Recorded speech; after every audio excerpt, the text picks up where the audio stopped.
অপরাধী সাংবাদিকরা কি করবে না করবে, সাংবাদিকদের ইচ্ছা ভাই। সাংবাদিকরা কি করবে?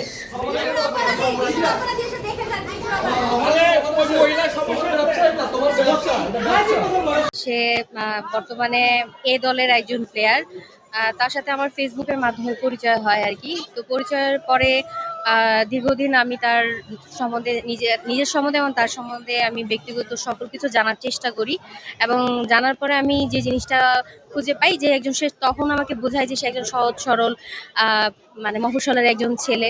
হ্যাঁ, সে বিয়ে করতে আগ্রহী। সে আমাকে নানা রকমের বিয়ের প্রলোভনের কথাবার্তাও বলেছিল, এবং সে আমাকে পরবর্তী সময়ে বিয়ের একটা ধার্য ডেটও ওই সময় বলেছিল যে আমি তোমাকে মানে মার্চ এপ্রিলের পরে আমি বিয়ে করব তোমাকে, এই ধরনের একটা কথাবার্তাও বলেছিল।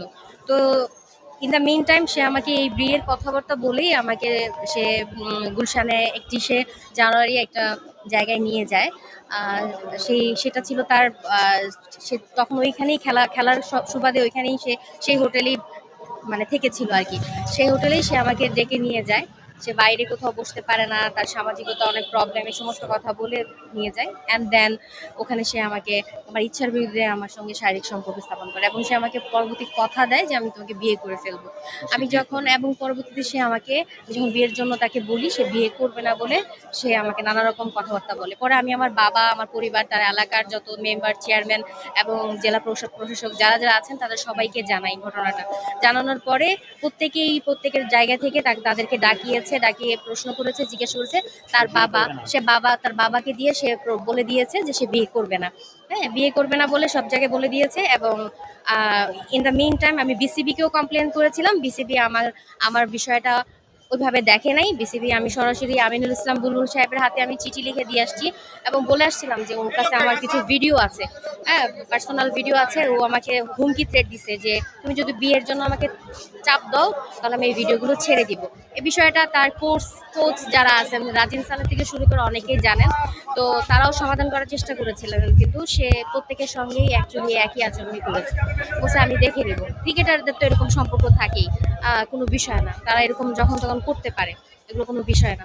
তো যাই হোক, সে আমার সাথে একটা মিথ্যা বেইমানি যেটাকে বলে, মানে সার্বিকভাবে সে আমাকে ধোঁকা দেওয়ার জন্য সব আশ্রয় নিয়েছে।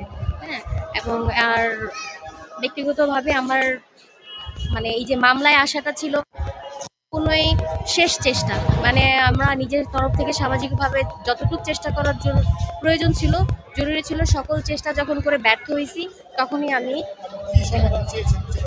বিচারকের কাছে বলছি আমি বিয়ে করতে চেয়েছি। আমি বারবার করে বলেছি, প্রথম থেকেই বলে আসছি।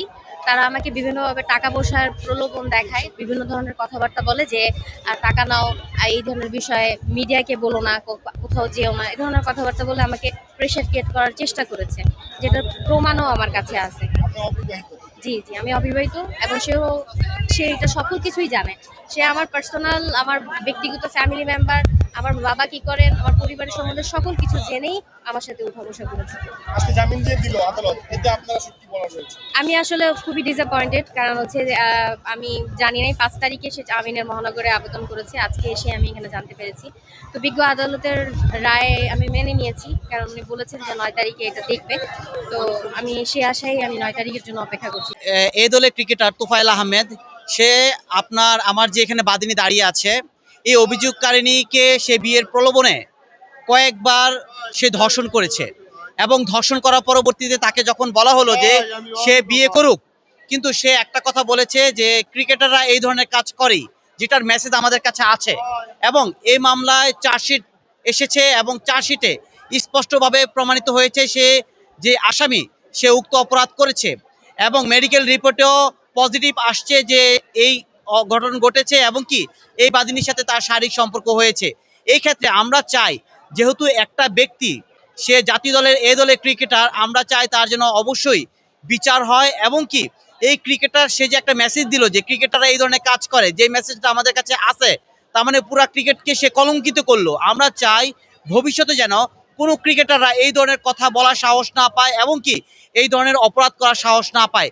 সেই জন্য বিজ্ঞ আদালত আজ মামলা আমলে নিয়ে পরবর্তীতে 9-3 তারিখে চার্জ গঠনের জন্য ধার্য রেখেছে এবং আমরা চাই এর মাধ্যমে আমরা অবশ্যই সুষ্ঠু বিচার পাবো এবং কি এই আইন অঙ্গন থেকেই আমরা সুষ্ঠু বিচার পাই এই সমাজকে ধর্ষণমুক্ত করব এবং কি আইনের আওতায় এনেই সবাইকে আমরা ইনশাল্লাহ সফলভাবে আমার এই যে বাদিনী আছে তাকে আমরা সাপোর্ট দিতে পারবো ইনশাল্লাহ। পুলিশ প্রতিবেদনে আসছে উক্ত ঘটনার সত্যতা পাওয়া গিয়েছে এবং কি তদন্ত রিপোর্টে যে মেডিকেল রিপোর্ট সেই মেডিকেল রিপোর্টে স্পষ্ট বলা আছে এই যে বাদিনী দাঁড়িয়ে আছে তার সাথে সেক্সুয়াল ইন্টারকোর্সের সকল ডকুমেন্ট যে পজিটিভ সেই পজিটিভ রিপোর্টটা এসছে।